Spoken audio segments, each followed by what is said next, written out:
Jadi untuk memberkati majlis kelas majlis malam ini, kita buka dengan umum kita Al-Fatihah.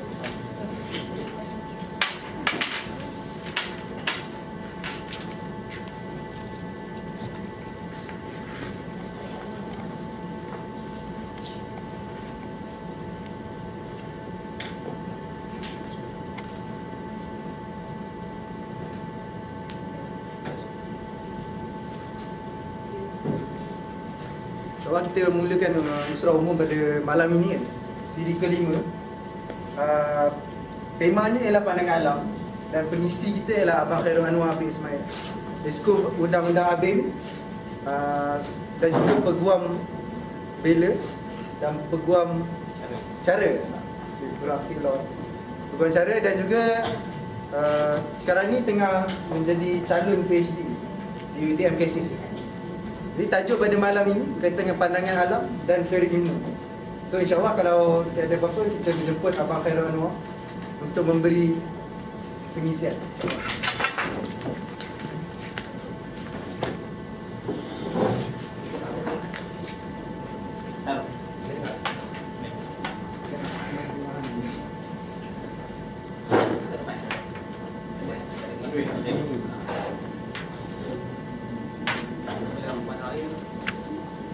Assalamualaikum warahmatullahi wabarakatuh. Waalaikumsalam warahmatullahi wabarakatuh. Alhamdulillah rabbil alamin. Wassalatu wassalamu ala asyrafil anbiya'i wal mursalin wa ala alihi wa sahbihi ajma'in.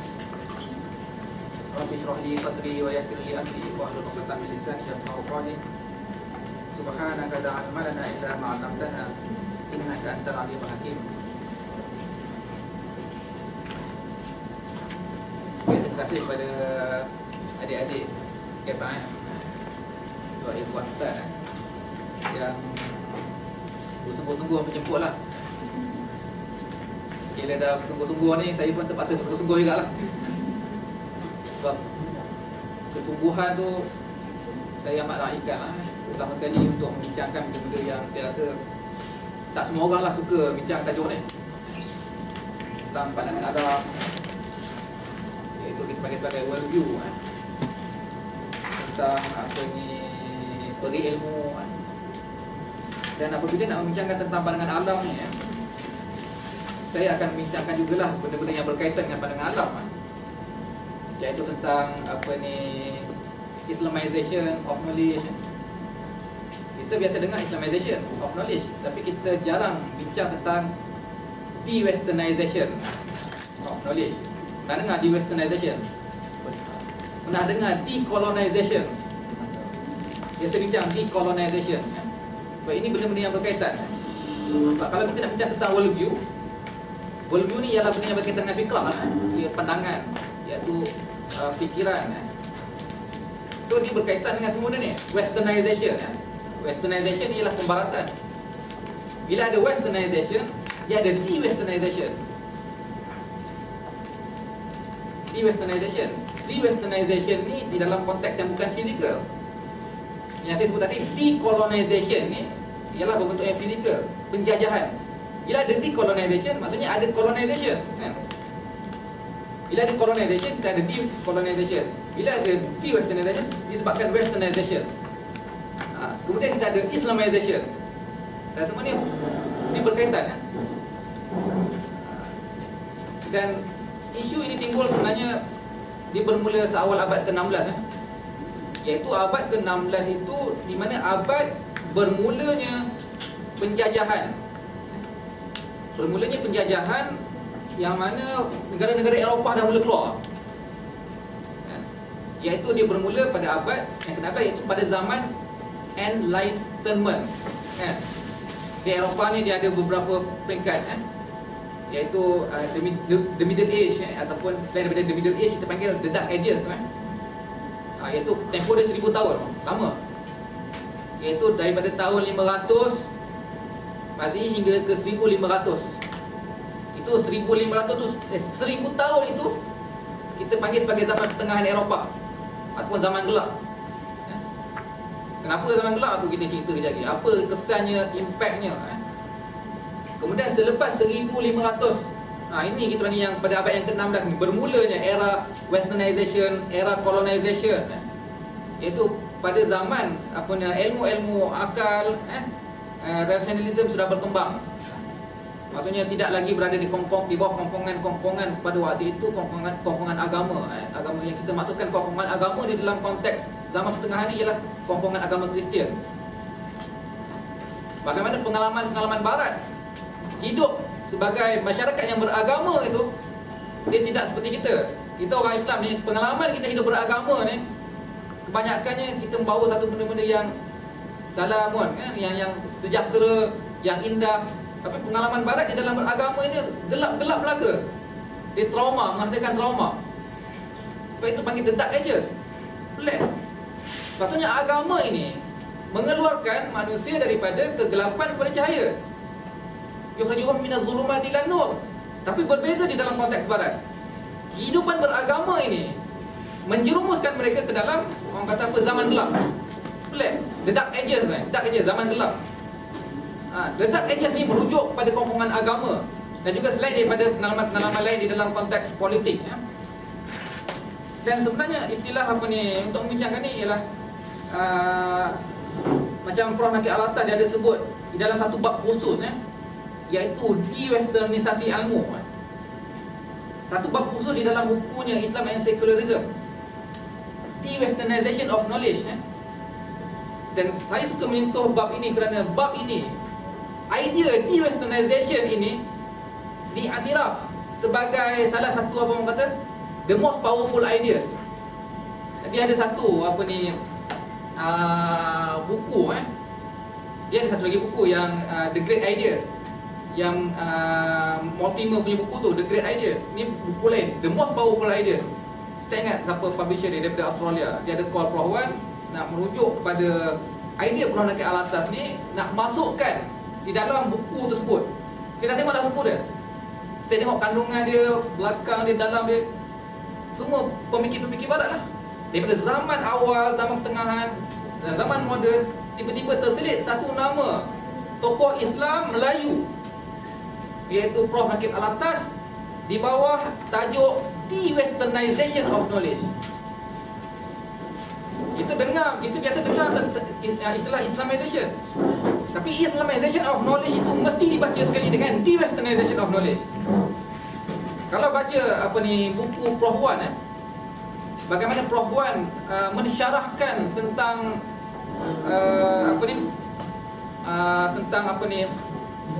Islamisasi ilmu oleh Prof Nakib Al-Atas, falsafah Islamisasi ilmu tu, Prof Wan sebut tentang dua perkara ini, Islamization dengan de-westernization.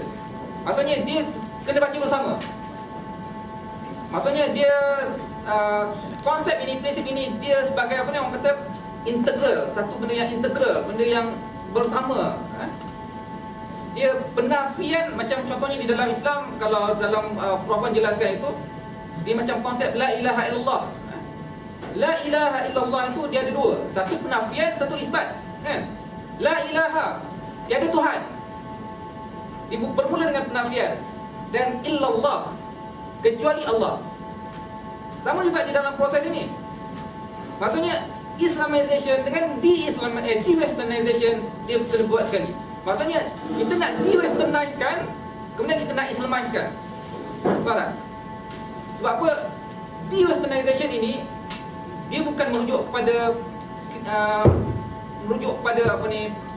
Kristian itu sendiri. Dia merujuk kepada unsur-unsur barat, pembaratan. Pembaratan ni dia merujuk kepada value, nilai. Dia merujuk pada culture, dia merujuk pada falsafah dan pelbagai lagi. Dia culture, dia nilai, dia unsur-unsur barat. Dia tidak merujuk pada orang baratnya, negara baratnya. Dan westernization ini telah berlaku lama. Sebabnya waktu zaman Nabi lagi. Sebab itu Al-Quran turun itu, proses Al-Quran turun itu proses de-westernization dan Islamization. Nampak tak? Sebab waktu itu di Eropah itu dia berlaku. Sebab apa? Yang agama Kristian ni, dan agama Kristian yang kita tahu sekarang ni, dia bukan macam agama Kristian yang dulu ni, yang asalnya. Dan sebenarnya Westernization ini juga merujuk, dia memberi kesan kepada agama Kristian itu sendiri. Sebab apa? Tempoh 1000 tahun, antara tahun 500 hingga tahun ke 1500 tu, tempoh di mana agama Kristian pun bergolak. Kan? Agama Kristian, kalau ikut buku Prof. Nakib ni, dia kata satu-satunya agama di dunia ini yang berpindah pusatnya ialah agama Kristian. Maksudnya dia berpusat, dia bermula di Timur Tengah tu. Dulu ibu kotanya, pusat pemerintahannya ialah di Konstantinopel tu. Kan? Kerajaan Byzantin tu kan. Dia berpindah ke Rom. Maksudnya dia berpindah ke Rom, lokasinya berpindah ke barat, ke Eropah. Dan dalam tempoh itu pun sudah ada pergolakan-pergolakan lah. Kan? Maksudnya akhirnya pada tahun 1000 lebih sikit, 1050 macam tu lah kot. Akhirnya agama Kristian itu terpecah. Maksudnya terpecah, maksudnya agama Kristian Timur dan agama Kristian Barat. Dan agama Kristian Barat ini kita rujuk sebagai agama Kristian Roman Katolik. Itu kalau ikut the Roman Catholic ni, Kristian Roman Katolik ni, kalau ikut Prof punya istilah ni, the Western Christian. Kita panggil the Western Christian, iaitu Kristian Barat. Dia Kristian, maksudnya the Western Christian ini, dia tak macam Kristian yang original. Memang tak original lah, memang tak ori. Dia Kristian yang celaru, JID. Christian Identity Disorder. Dia celaru Kristian ni. Sebab tu kita panggil the Western Christian. Dia tak sama Kristian yang asal. Kristian yang asal tu kita panggil Kristian Orthodox lah. Ataupun kita panggil Eastern. Maksudnya bila dah ada Western tu, jadilah Eastern. Kan? Eastern Orthodox tu kan. Sebab apa kenapa ada Eastern Orthodox tu? Sebab ada Western.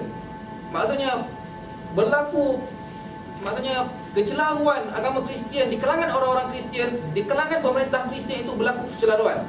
Maksudnya kecelaruan ini bukannya di peringkat cabang agama, tapi di peringkat usul. Dia berbeza dengan kita. Kita agama Islam ni satu je, akidahnya apa semua. Kita berbeza dari segi cabang, fiqh. Tapi akidah kita tidak ada masalah. Usul kita tidak ada masalah. Islam di Timur Tengah, beginilah akidahnya. Di Malaysia, beginilah akidahnya. Di Eropah, begitulah akidahnya. Tapi Kristian, perpecahan di dalam konteks, di dalam perkara usul. Itu yang ada pecah. Maksudnya dia berpercaya pada 3 dan sebagainya. Lepas tu pula yang percaya kepada 3 ni pula pecah lagi. Yang 3 Tuhan. Ada yang tak percaya pada 3 Tuhan. 3 jadi 1. Ada yang percaya pada 1 je. Kan? Lepas tu ada yang percaya tentang sebenarnya Yesus ni dia lahir sebagai manusia ke, memang lahir sebagai Tuhan ke? Kalau sebagai manusia macam mana jadi Tuhan? Kan? Itu tu maksudnya perkara-perkara usul yang diperbincangkan. Dan akhirnya berpisahlah Kristian Barat dengan Kristian Timur. Dan Timur tu pun yang Eastern ni pun tak semua yang original. Itu pun ada perpecahan lagi. Ini ni bibit-bibit perpecahan. Maksudnya agama Kristian ini pun dah di-westernkan. Maksudnya sebab itu dalam buku ni Prof sebut tak banyak, dia sebut pasal perpindahan itu 2 baris je. Tentang ni 2 baris tentang permulaan sekularisasi itu bermula apabila Kristian itu terpecah kepada Western Kristian. Bibit-bibit sekularisasi. Tapi westernisasi itu dah bermula lama dah. Kan? Sebab itu Al-Quran itu turun sebagai untuk di-westernizekan dan juga untuk Islamizekan. Maksudnya agenda Islamisasi itu sudah bermula seawal turunnya Al-Quran. Cuma waktu tu tak sebutlah Islamisasi. Cuma istilah Islamization itu ialah pada abad inilah. Maksudnya pada tahun 1900, kalau Prof Nakib Al-Atas itu sebut pada tahun 1973. Sebelum Ismail Faruqi buat kali pertama menyebut istilah Islamization pada tahun 1982. Maksudnya sebelum Ismail Faruqi, Prof Nakib Al-Atas dah sebut pada tahun 1973. Pada persidangan di Jeddah. Maksudnya the term Islamization itu baru abad ini. Tetapi agenda Islamization, agenda de-westernization itu sudah bermula semenjak turunnya Al-Quran. Pada waktu itu dia keliru tentang Tuhan 3 ke 1 ke. Kan Quran sebut tentang Jesus wa ma tuqatilu wa ma salabuhu walakin syubbiha lahum. Kami tidak membunuhnya, kami tidak menyaliknya, tetapi kami menyerupainya. Dalam ayat yang sama, wala taqulu salasa, janganlah kamu menyebut tentang tiga. Kan? Kemudian turun surah Qul huwallahu ahad. Qul huwallahu ahad, Allahu samad, lam yalid wa lam yulad wa lam yakul lahu kufuwan ahad. Surah Al-Ikhlas itu surah yang very powerful untuk menentang konsep usul agama Kristian itu yang mana Trinity. So tu proses Islamize. So agenda Islamization itu di antara permulaannya, iaitu zaman turunnya Al-Quran. Agenda, dia kata agenda Islamization. Sebab pada waktu itu kekeliruan pada ilmu itu sudah bermula. Kan? Bila ada westernization itu, impactnya ialah pada ilmu lah. Kan? Impactnya pada ilmu. Dia ada kekeliruan dengan berkembangnya ahli-ahli falsafah mereka. Dan kita punya konsep ketuhanan kita develop berdasarkan ilmu wahyu. Tetapi konsep ketuhanan Kristian ini dia tidak berdasarkan wahyu. Dia berdasarkan pemikiran tokoh-tokoh Kristian. Itu pun tokoh-tokoh falsafah dia. Maksudnya tokoh-tokoh falsafah ini pun bukan kadang-kadang bukan di kalangan orang-orang Kristian ini juga.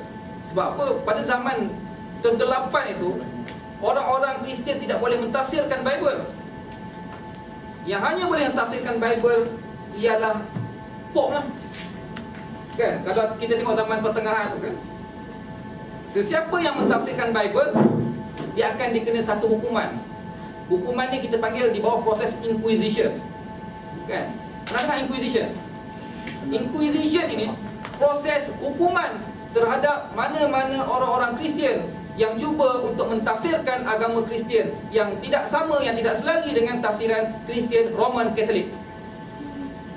Ini betapa teruknya agama Kristian pada zaman kegelapan kan? So sebab apa? Kristian Roman Katolik ini sudah tidak seperti Kristian yang original. Dia sudah berubah.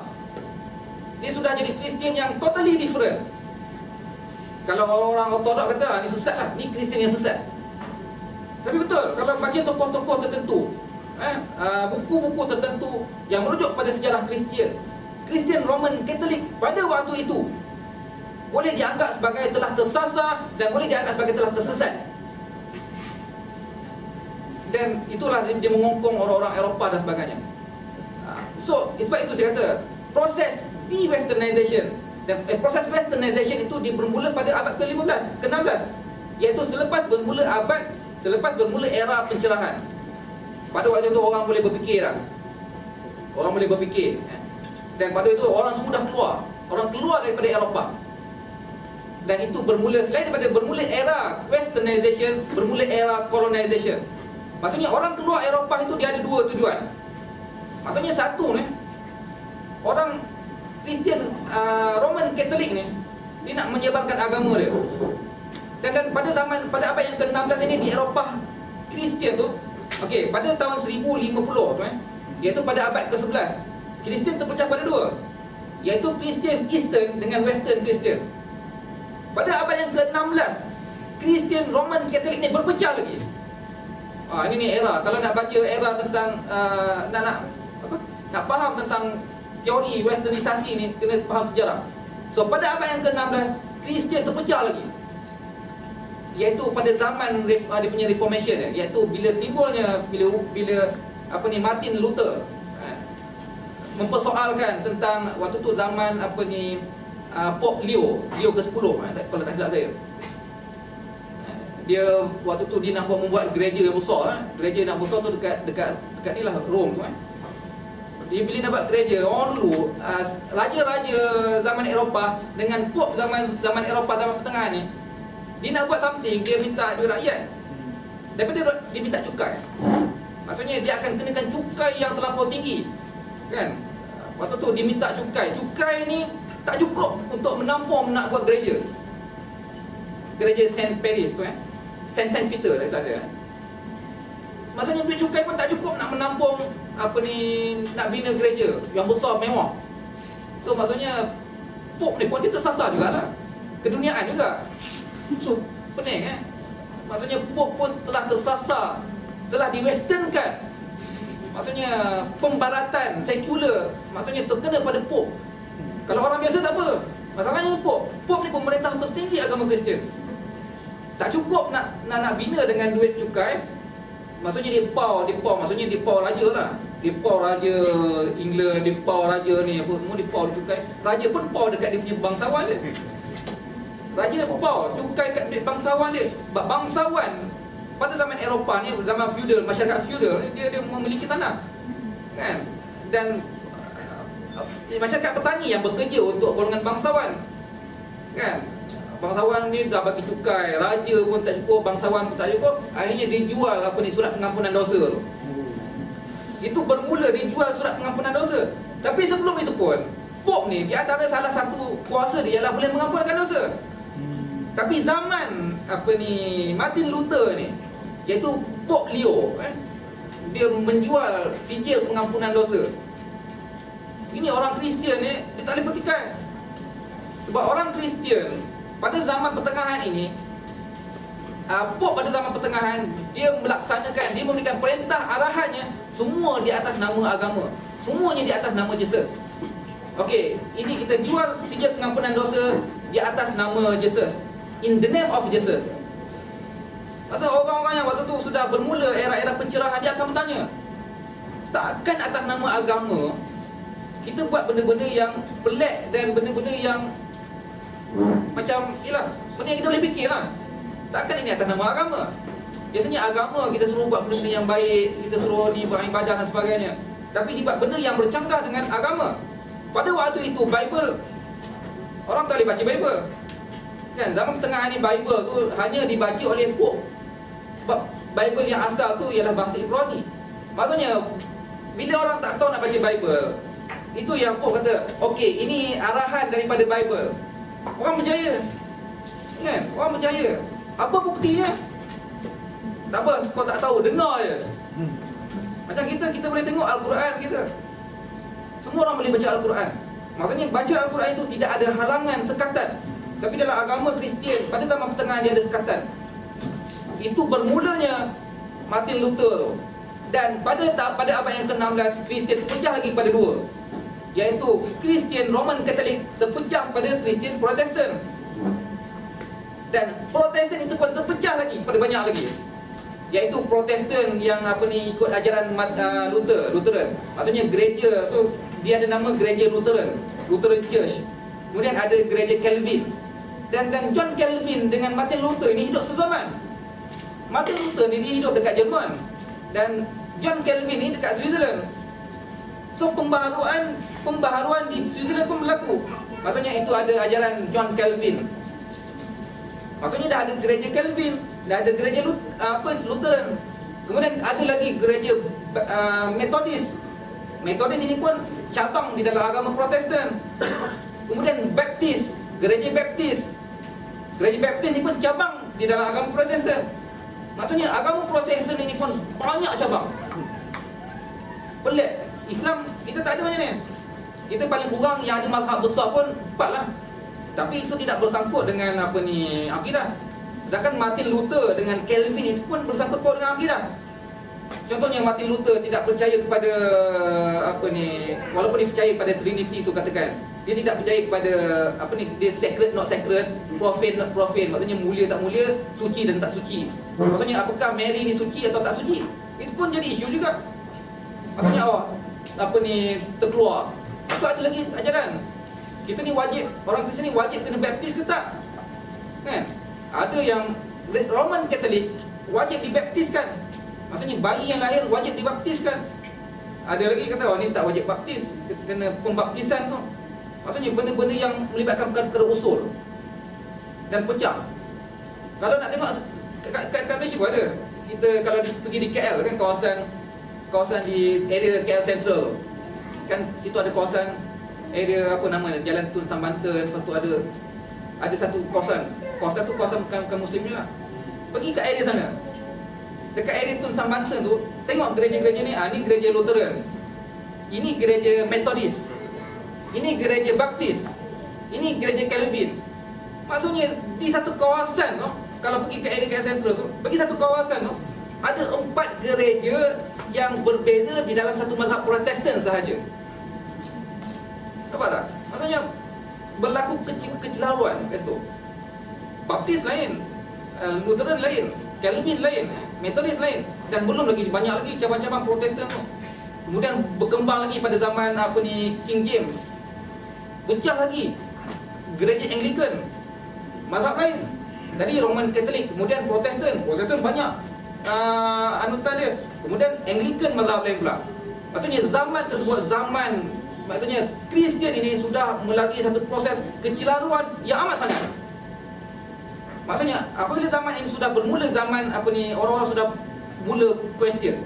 Maksudnya pengalaman hidup beragama di Eropah ini menyebabkan orang-orang Eropah dia mengalami satu trauma. Satu trauma yang mana akhirnya dia menjadi negatif. Hidup beragama itu menjadi negatif. Maksudnya kepercayaan menjadi negatif, semua menjadi negatif, termasuk dia akan jadi culture, value dan sebagainya. Dia effect semua benda. Dan pada waktu itu juga bermula era colonization. Pada waktu itu di Spanyol dan juga di Portugal. Spanyol dan Portugal pada waktu itu ialah di bawah gereja Roman Katolik. Kan pada waktu itu bermula Spanyol orang-orang Portugal pergi di bawah Amerika Latin. Semua pergi mahala ke benua Amerika. Dan pada waktu itu benua Amerika pula mengalami proses westernisasi. Maksudnya westernization ini dia tidak memberikan kesan kepada orang Islam semata-mata. Sebab tu kita nak bincang ni benda yang memberikan kesan yang worldwide. Dia memberikan kesan kepada benua Amerika, benua Asia, benua di Timur Tengah. Maksudnya westernization ini memberikan kesan pada waktu itu kepada benua Amerika juga. Kan, orang Portugal pergi pada jumpa Mexico. Dia masuk ke Mexico. Dan apabila dia masuk, dia bukan hanya untuk gold and glory semata-mata, tapi dia ada iaitu untuk menyebarkan agama. Dan penyebaran agama orang Kristian ini tidak seperti orang Islam. Itu kita ada satu lagi konsep. Banyak westernization, de-westernization, colonization, decolonization. Ini satu lagi konsep ialah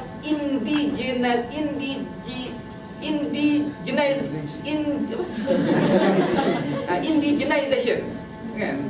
Maksudnya daripada istilah indigenization. Maksudnya dia nak memperibumikan. Maksudnya agama tu, dia memperibumikan agama tu. Tapi Islam tak ada indigenization, tak ada dalam Islam. Maksudnya orang-orang Kristian ini kan, dia pergi jumpa satu tempat baru tu, dia impose agama Kristian, Roman Katolik tu. Maksudnya orang yang tidak menganut fahaman Roman Katolik akan disiksa, akan dibunuh, akan dibakar. Dan banyak modus operandi agama-agama Kristian ini, sama ada Roman Katolik ataupun Protestan. Maksudnya orang-orang yang menyebarkan ajaran sesat yang tidak sama dengan ajaran Kristian, banyaknya akan dibakar. Rupa-rupanya di dalam Bible memang ada disebut, Jesus sebut bahawa orang-orang yang tidak mengikut ajaran ku bakarlah dia. Dan kebanyakan yang dibakar. Ini sebahagian daripada ajaran Kristian pada waktu itu. Sekarang ni tak ada pula kita dengar orang Kristian yang murtad, yang tidak mengamalkan agama kena bakar, tak ada. Sebab apa? Agama Kristian sudah mengalami perubahan sedikit demi sedikit. Itu berbeza dengan Islam. Islam yang zaman Nabi Muhammad dengan Islam sekarang sama. Tidak ada perubahan. Sebab apa? Kita punya hakikat ilmu, hakikat tentang Islam, hakikat tentang din itu benda tetap dan sama, dan kita bersandarkan pada wahyu. Tapi hakikat agama Kristian ini berdasarkan pengalaman sejarah, berdasarkan proses evolusi. Pada waktu itu kena bakar. Sebab apa? Dia nak impose agama Kristian Roman Katolik. Sebab itu ada orang yang berpura-pura masuk agama Kristian dan sebagainya. Kemudian Spanyol juga. Spanyol jumpa kat bahagian atas benua Amerika tu. Itu gerakan-gerakan Roman Katolik. Dan Spanyol dan Portugal pada waktu itu, Spanyol pada waktu itu di bawah pemerintahan Isabella dan Ferdinand. Dan Isabella dan Ferdinand ini kita tahu dalam sejarah ialah pemerintah agama Kristian yang paling kejam sekali dalam sejarah, di antara yang paling kejam. Tengoklah Banyak kalau baca buku apa ni, di antaranya buku Karen Armstrong misalnya. Dia ada sebut tentang sejarah agama Kristian ini. Tentang the Holy War tu kan, the Crusades and its implication tu kan. Dia sebut tentang pengalaman beragama masyarakat Kristian. Bagaimana mereka mengalami penindasan